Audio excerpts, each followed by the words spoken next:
Yun, hello ulit. New video. This time, we're gonna be demonstrating our, medyo makaalat yung working table ko. We're gonna be demonstrating our DeWalt, hindi siya brushless ulit siya. DeWalt brushless DCW210 na sander. Ayan, wood sander. So ito siya.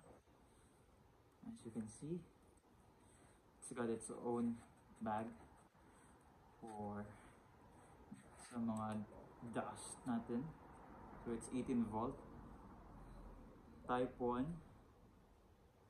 So 8,000 up to 12,000 revolutions per minute ang kaya niya. Okay, so just to power on, ito yung button dito. Okay. Oh, mausok. So, just your typical sander. Imbis na magliliha ka mano-mano with your hand, you can just use a tool like this. So, ayan.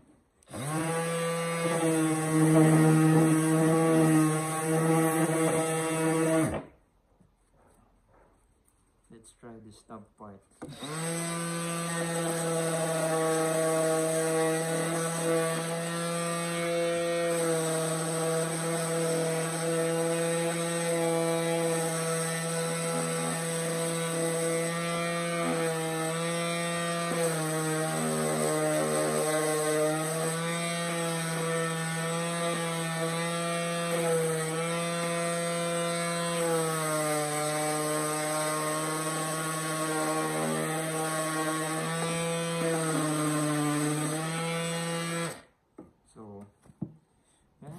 Kita nyo naman kung laki na improvement niya. Tamo, ang kinis na niya, di ba?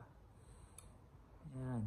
So, magandang mag-invest sa ganitong sander for optimal work. Na hindi ka na magmamano-mano magliha, di ba? You can just use a cordless